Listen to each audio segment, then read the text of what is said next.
नमस्कार सभी किसान साथियों, आप सभी का स्वागत है आपके अपने YouTube चैनल आधुनिक किसान पर। क्या आपने भी राजस्थान तारबंदी योजना 2025 के तहत आवेदन किया था और आपकी सब्सिडी अभी तक आपके खाते में नहीं आई है? तो ये वीडियो आपके लिए है।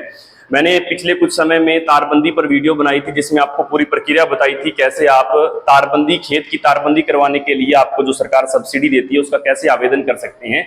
लेकिन बहुत सारे किसान साथियों के मैसेज और कमेंट्स प्राप्त हुए हैं कि उनके अकाउंट्स में अभी तक जो धनराशि है वो नहीं आई है। 1 साल हो गया, किसी के 2 साल हो गया, सारे स्टेप कंप्लीट कर चुके हैं। तो आज उसी पर बात करने वाले हैं कि कहां पर तारबंदी योजना का पैसा कहां अटका हुआ है, क्यों अकाउंट्स में नहीं आ रहा और इसके लिए आपको क्या करना चाहिए। अगर आपके अकाउंट्स में अभी तक पेमेंट नहीं आई है तो आपको क्या कर सकते हो ताकि आपके खाते में आपका पैसा आ सके, और क्या आप गलतियां कर रहे हो उसी पर विस्तार पूर्वक आज चर्चा करेंगे। तो देखिए, राजस्थान तारबंदी योजना 2025 में कुछ बदलाव किए गए थे और उन्हीं बदलावों के तहत कुछ छूट भी दी गई थी, लेकिन इसमें बहुत सारी समस्याएं हैं जिसमें सब्सिडी रुकी हुई है। आज उन पर अपने बात करने वाले हैं। तो शुरू करते हैं। देखिए, ये एक शिकायत प्राप्त हुई थी मुझे कमेंट के द्वारा। खेत में तारबंदी कार्य पूरा कर लिया, भौतिक सत्यापन भी करवा लिया, लेकिन फिर भी अनुदान राशि उपलब्ध नहीं की गई है। बहुत सारे साथियों के ऐसे कमेंट्स प्राप्त हुए। तो बात करते हैं आप में। सबसे पहले तो आपको मैंने पहले इस वीडियो में बता रखा है पूरी प्रक्रिया। शॉर्ट में एक बार फटाफट से बता देता हूं इसमें कितना लाभार्थी और राशि कितनी मिलती है। तो इसमें आपको पता है 3 कैटेगरी रखी गई है। लघु और सीमांत किसानों को 60% पैसा मिलता है, और समूह में आवेदन करें तो 5 हेक्टेयर भूमि होनी चाहिए, 70% पैसा मिलेगा। प्रति किसान को 56,000 रुपए मिलेंगे, और नॉर्मल किसान को है वो 1.5 हेक्टेयर, और अनुसूचित जाति वाले के लिए 0.5 हेक्टेयर जमीन होनी चाहिए। ये सारा क्राइटेरिया आपको पिछली वीडियो में बता दिया था। प्रक्रिया आपको यानी आवेदन कैसे करना था, तो इसके लिए आप डिटेल में मेरी पिछली वीडियो जाकर देख सकते हैं, जहां अच्छे तरीके से आपको विद स्क्रीनशॉट प्रक्रिया बताई गई है। आवेदन क्या डॉक्यूमेंट ये सब कुछ बताया गया है। लेकिन इसमें मोटा मोटा मुख्य आपको बिंदु बता देता हूं कि आवेदन के बाद आपको क्या गलती नहीं करनी है। देखिए, आवेदन को आप खुद भी कर सकते हैं आवेदन पोर्टल पर, और ई मित्र प्रश्न से भी करवा सकते हैं। दस्तावेज अपलोड करने हैं सारे, पिछली वीडियो देख सकते हैं कौन कौन से। उसके बाद आपका जियो टैगिंग, जो मैंने आपको विशेषता बताया था कि आपका फॉर्म सबमिट होने के बाद आपका जो कृषि पर्यवेक्षक है, एग्रीकल्चर सुपरवाइजर है, वो आपकी साइट का निरीक्षण करेंगे, जिसको जियो टैगिंग कहते हैं। वो फोटो वगैरह अपलोड करके जो साइट है उस पर अपलोड करते हैं, तभी आपका पैसा मंजूर होता है। फिर भौतिक सत्यापन होता है विभाग की तरफ से, और अंत में आपके खाते में पैसा आता है। ये इसकी प्रक्रिया रहती है। ये रहता है सबसे मेन कारण, भुगतान में देरी के संभावित कारण। ये संभावित कारण है साथियों, इसमें राजनीतिक कारण भी इन्वॉल्व हैं। हो सकता है कि किसी कारणवश जो राजस्थान सरकार है वो विभाग को पैसा नहीं दे पा रही है। इस कारण पर अपने सबसे लास्ट में बात करेंगे। उससे पहले उन कारणों पर बात कर लेते हैं जो आप फॉर्म भरते समय या फॉर्म भरने के बाद आपने कुछ कमियां छोड़ी हैं, तो वो देख लीजिए। देखिए, पहला इसमें कारण होता है भौतिक सत्यापन लंबित है, जो कि मैंने आपको बताया था सबसे मेन पार्ट है। भौतिक सत्यापन क्या होता है, जब आप अपना जो फॉर्म है वो सबमिट कर देते हो, तो सबमिट करने के बाद आपके कृषि पर्यवेक्षक, एग्रीकल्चर सुपरवाइजर जो है आपके खेत में साइट का निरीक्षण करते हैं। निरीक्षण करने को बोलती है जियो टैगिंग। एक तो वो प्रक्रिया होनी जरूरी है। उसके बाद विभाग की तरफ से भौतिक सत्यापन किया जाता है आपके फॉर्म, आपकी साइट का, आपके जो सब्सिडी के लिए आप फॉर्म ने अप्लाई किया है। तो भौतिक सत्यापन बहुत जरूरी है। अब आपको इस बात का कैसे पता चलेगा कि आपका भौतिक सत्यापन हो चुका है या नहीं, तो उसका तरीका भी आपको आगे बताऊंगा। अपने जो राज्य किसान पोर्टल है उस पर आप अपने जो फॉर्म सबमिट किया है उसका स्टेटस चेक कर सकते हैं कि क्या क्या प्रक्रियाएं यहाँ पर हो चुकी हैं, कहाँ कहाँ पर अभी तक फॉर्म रुका हुआ है। तो अगर आप भौतिक सत्यापन अभी तक आपके नहीं हुआ है तो आप वो करवाइए। किसानों के आवेदन का कार्य पूरा करना होता है, इसके बाद कृषि पर्यवेक्षक द्वारा सत्यापन करते हैं। यही चरण लंबित हो तो उसका भुगतान अटक सकता है। तो यानी अगर एग्रीकल्चर सुपरवाइजर आपके निरीक्षण नहीं करके गया तो आपका जो पैसा है वो अटक सकता है। तो एक तो ये कारण हो सकता है। दूसरा, बिल डॉक्यूमेंटेशन अधूरा है।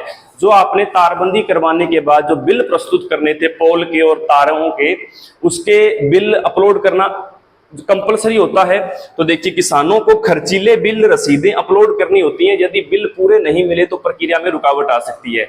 अगर आपने सभी प्रकार की बिल और रसीदें अच्छी तरह से प्रस्तुत नहीं की तो भी आपके रुकावट आ सकती है। दूसरा कारण ये हो सकता है।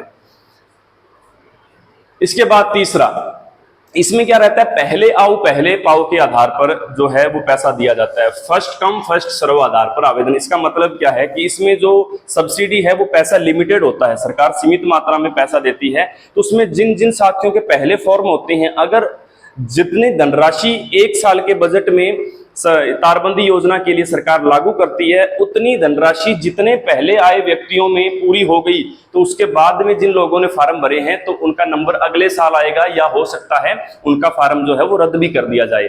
तो इसमें एक ये भी हो सकता है कि अगर आप फार्म भरने में आपने देरी कर दी एक वित्तीय वर्ष में, तो आपका नंबर हो सकता है ना आए।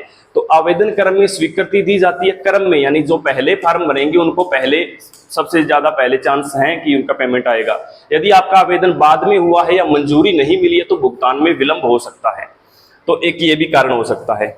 चौथा कारण है प्रशासनिक या तकनीकी समन्वय में समस्या। इसका अर्थ क्या है कि या तो बैंकिंग समस्या हो सकती है, विभागीय समस्या हो सकती है, कोई संचार में समस्या हो सकती है, तो भी आपका पैसा रुक सकता है। जैसे कि नोडल विभागों से अभी तक पास नहीं हुआ, पोर्टल इंफ्रास्ट्रक्चर या बैंकिंग इंस्टाग्रेशन में देरी हो सकती है। हालांकि इसके बारे में स्पष्ट खबरें नहीं है, या अटकलें लगा सकते हैं, अपने अनुमान लगा सकते हैं।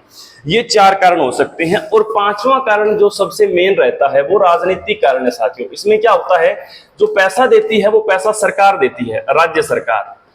राज्य सरकार किसको देती है, संबंधित विभाग को, यानी कृषि विभाग को। कृषि विभाग के पास अपने फार्म अपलोड करते हैं कृषि विभाग की साइट पर। अब इसमें सरकार ने 1 साल का बजट पास किया, 1 साल का बजट आता है, उसके तहत तारबंदी योजना को जो पैसा सरकार ने देना था वो दे दिया। अब उस 100 साल के दौरान हो सकता है सरकार के द्वारा लागू किया गया पैसा अभी तक विभाग के पास नहीं पहुंचा या कम पहुंचा है। तो उस स्थिति में अगर विभाग के पास पैसा नहीं है तो आगे विभाग भी इसको वितरित नहीं करेगा, या हो सकता है 1 साल का जो बजट है वो समाप्त हो गया, जितने व्यक्तियों का जिन व्यक्तियों को पेमेंट मिल गई और बजट समाप्त हो गया, तो अगला नंबर अब अगले बजट में आएगा। जब दूसरे साल का बजट आएगा तो उसमें सरकार दोबारा से पैसा देगी, दोबारा से कृषि विभाग के पास पैसा आएगा, फिर नया स्लॉट खुलेगा और फिर दोबारा से जो सब्सिडी का है वो वितरित की जाएगी। तो इसमें एक मुख्य कारण ये भी हो सकता है कि विभाग के पास सरकार की तरफ से पैसा नहीं आ रहा है। जो सबसे स्ट्रॉन्ग रीजन इसमें मुझे लग रहा है वो ये कारण लग रहा है, राजनीतिक कारण, कि कृषि विभाग के पास सरकार की तरफ से अभी तक पैसा नहीं आ रहा, जिसके कारण विलंब हो रहा है। हो सकता है आने वाले अगले साल में जब नया बजट प्रस्तुत किया जाएगा तो अब आपका नया फंड जारी होगा, नए फंड में जो पीछे पेंडिंग पड़े फार्म हैं उनको हो सकता है अप्रूवल मिल जाए और उनके अकाउंट में पैसा आ जाए। तो अगर आपने अपने फार्म में जो मैंने पीछे 3-4 जो भी बताए हैं कार्य, ये कार्यों में से कोई त्रुटि हुई है तो वो कारण आपके पैसे ना आने का हो सकता है। अगर ये सारे कारण आपके ओके हैं, सब कुछ आपने करवा लिया, भौतिक सत्यापन भी हो गया, जियो टैगिंग भी हो गई, तो फिर आपका ये कारण आपका सही रहेगा कि राजनीतिक कारण है आपके अकाउंट्स में पैसा न आने का। आगे बात करते हैं, आप इसके लिए क्या कर सकते हैं, आपको क्या करना चाहिए। तो आप सबसे पहले तो अपने फार्म का स्टेटस चेक कीजिए, ताकि आपको पता चले कि आपका जो गलती है वो कहां हो रही है या समस्या कहां आ रही है। तो आप क्या करोगे, राज्य किसान साथी पोर्टल पर अपना आवेदन स्टेटस चेक करें। स्टेटस में क्या होता है, या तो लिखा आएगा पेंडिंग वेरिफिकेशन, यानी अभी तक आपका भौतिक सत्यापन पेंडिंग पड़ा है तो वो करवाइए, या फिर लिखा आएगा अप्रूवल, अप्रूवल यानी सारे काम हो चुके हैं, आपका फार्म स्वीकार कर लिया गया है, या फिर तीसरा ये लिखा आएगा पेमेंट रिलीज्ड, यानी आपके अकाउंट्स में पैसा आ गया। तो इनमें से आपका फार्म कौन सी अवस्था में है उसको चेक करवाइए। अब चेक कैसे करना है, ई मित्र पर भी करवा सकते हैं, आप खुद भी कर सकते हैं। खुद कैसे कर सकते हैं उसका तरीका भी बताऊंगा। या दूसरा, आप अपने नजदीकी एग्रीकल्चर सुपरवाइजर का जो कार्यालय है, कृषि पर्यवेक्षक का कार्यालय है, वहां पर जाइए और वहां पर जाकर उनसे संपर्क कीजिए और देखें कि सत्यापन प्रक्रिया कहां अटकी है, यानी वहां उनकी तरफ से सत्यापन प्रक्रिया हुई है तो वो कहां पर अटकी हुई है।